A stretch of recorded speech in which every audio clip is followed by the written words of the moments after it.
How often do you feel helpless, tossed around by forces beyond your grasp? What if I told you that you already possess the power to navigate any storm? Stoicism offers a radical perspective. Focus on what you control. By the end of this video, you'll know how to master your inner world, your reactions, and your choices. We'll explore calculated manipulation, not to harm, but to shape outcomes in your favor. We'll learn to understand emotions, both yours and others, as tools, not shackles. Pause here. You'll learn how to embrace indifference toward things outside your control. Finally, we'll reframe every challenge, every obstacle as a chance for growth. Are you ready to transform your life? Let's dive in. You are in control, truly, but are you acting like it? Most people aren't. They're tossed around by events, by the opinions of others, by their own chaotic emotions. They're victims of circumstance, but you are not most people. You are here because you seek a different path, a path of strength, a path of unwavering control. Dark Stoicism isn't about wallowing in negativity. It's about facing reality head-on, embracing the darkness and finding your power within it. It's about understanding the world is indifferent to your desires. It doesn't care if you win or lose. So, what can you control? You can control your judgments. How you interpret events determines your emotional response. Someone cuts you off in traffic. You can explode in anger, letting their actions dictate your mood. Or you can recognize their behavior as outside your control. You choose how to react. Choose wisely. You can control your actions. What you do is your domain. You decide your effort, your focus, your discipline. A business deal falls through. You can give in to despair. Or you can analyze what went wrong, learn from it, and redouble your efforts. You can control your resilience. Life will knock you down, repeatedly. The Stoic understands this. The only question is, will you get back up? Will you use the adversity to forge a stronger version of yourself? Here's a concrete example. Imagine you're passed over for a promotion. Many would feel defeated, angry, perhaps even resentful. A dark Stoic, however, would see this as an opportunity. They would analyze the situation. What skills are lacking? What areas need improvement? They would then take action, seek out training, improve their performance, and relentlessly pursue their goals. They control their response. They control their future. Control is not about stopping the storm. It's about how you navigate it. It's about being the captain of your ship, no matter how violent the sea. It's about understanding that external events are neutral. They are neither good nor bad. They are simply events.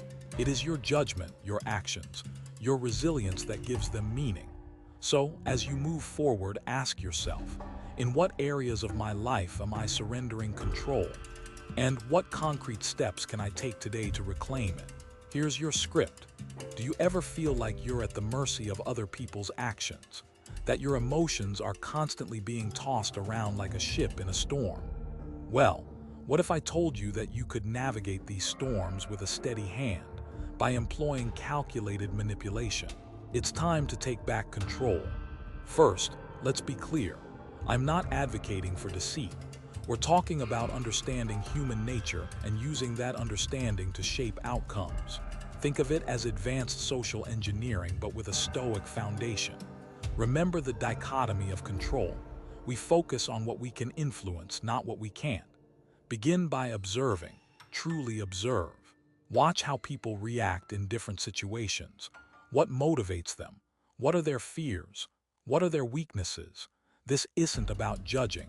It's about gathering data. Like a scientist, you're collecting information to understand the inner workings of the people around you. Next, cultivate self-discipline. This is essential.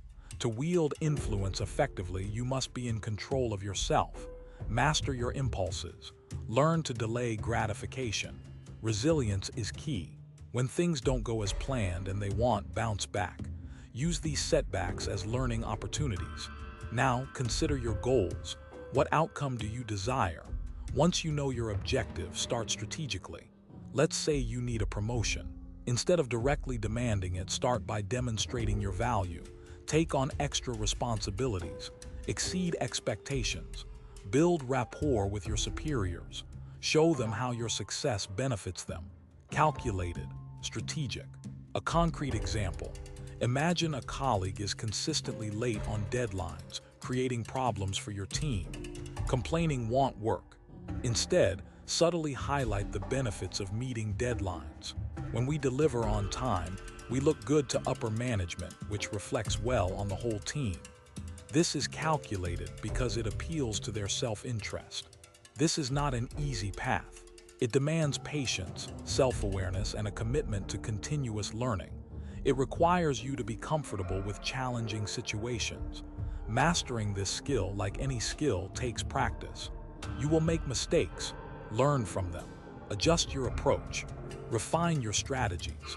Remain committed. So, with all that in mind, how can you use the principles of calculated manipulation to create more favorable outcomes in your own life starting today? Let's talk about power. Real power. Not the kind that shouts and demands, but the kind that understands, anticipates, and controls. Today, we're diving into a difficult aspect of Stoicism, a darker side, understanding emotions to leverage them. Why? Because emotions are the battlefield of influence. Every person is a landscape of feelings: fear, anger, joy, sadness. Recognizing these in others, predicting their reactions, is not about manipulation. It's about understanding the human condition, about cause and effect. First, observe. Watch how people react in different situations. What triggers their anger? What brings them joy? Notice the subtle shifts in their body language, the hesitation in their voices. Listen more than you speak. Gather information. Next, analyze. Break down those emotional responses. What core needs are unmet? What past experiences shape their reactions? Are they driven by insecurity, a need for validation, or a fear of failure? Consider this scenario. You want to convince a colleague to support your project. You know they are sensitive about their reputation. Instead of directly criticizing their past decisions, you acknowledge their concerns. You frame your project as a way to enhance their standing, to showcase their capabilities. The approach is calculated, yes, but it is based on understanding their emotional drivers. Now, act with precision. Use the information you have gathered to shape your approach. Speak to their needs, their desires, their fears. Don't try to change them, but understand how they operate. Offer what they crave, what they are seeking. Your power is in your capacity to influence the outcome. This is where Stoicism can be your shield. While you are observing, analyzing, and acting on the emotions of others, you must maintain your own emotional control. Don't get caught up in their drama. Detach, observe, and keep focused on your goals. Remember, reacting emotionally weakens your position. It's not about hurting people. It is about achieving your objectives. Understand that if you control your emotions, you can utilize the others. So, how can you apply this to a current situation? How can you use your ability to observe others and predict their behavior to make the right choices? Here's how we can move beyond the need for external validation. Consider this. How much of your energy is spent seeking approval? Do you find yourself constantly checking social media, craving likes and comments? This external validation, it's a trap. It's a fleeting high, a temporary fix that leaves you craving more. Stoicism offers a powerful alternative. We focus on what we can control: our thoughts, our actions, our judgments. Opinions of others. They are outside our control. Their praise, their criticism, it's all external, and it shouldn't dictate our worth. Think about it. You strive for a promotion, you pour your heart into a project, and you get a lukewarm response. Do you let that one dissenting voice derail your progress? Do you allow that lack of immediate validation to diminish your effort? We must learn to detach from these external outcomes. Here's the secret to breaking free. First, practice self-awareness. Become conscious of when you're seeking validation. Notice the craving, the impulse to check for approval. Next, challenge those thoughts. Are the opinions of others truly relevant to your goals? Are they based on facts or just subjective feelings? Ask yourself, is this opinion truly serving me? Then refocus your energy. Invest in your internal world. Cultivate virtues like wisdom, justice, courage, and temperance. Strive to be the best version of yourself, regardless of what others think.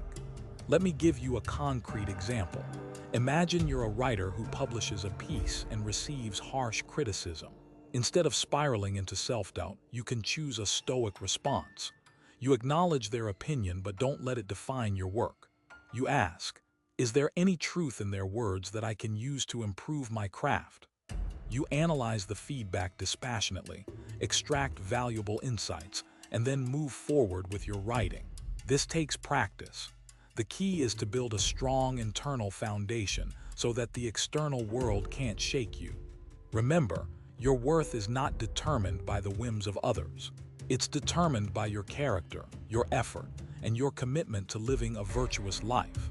So, today, what specific area of your life can you actively detach from the need for external approval?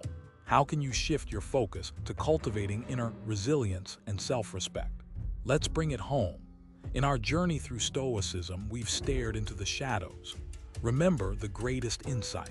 Adversity isn't a roadblock, it's the path itself. Dark Stoicism isn't about wallowing in negativity, it's about harnessing it. But here's the question. Are you ready to stop just understanding and start doing? Are you prepared to transform your struggles into your strengths? Let's make this real, right now. Here's your 3-step call to action. First, think of a challenge you're facing, not a general feeling, a specific problem. Second, what is the one aspect you truly control? Your response, your perspective, focus only there. Third, act. Small, decisive actions. Start now. This isn't abstract philosophy. It's about real life. Consider Marcus Aurelius, emperor, warrior, and writer. He faced constant pressures, betrayals, disease. Yet his writing, his meditations, reveals a man who found power in that very chaos. He controlled his reactions, his discipline. He focused on virtue. Here's your challenge, just like Marcus, find one point of control, one action you can take today. Don't just listen to this and move on. Make it stick. Let's amplify this. Share in the comments below, what challenge are you facing and what's your first Stoic action? And a bonus, tag someone who is struggling. Encourage them to begin this transformation. Are you ready? The power is within you. This is the beginning. What will you choose to control today? Subscribe, comment, and share if this resonates. Let's build a community of action.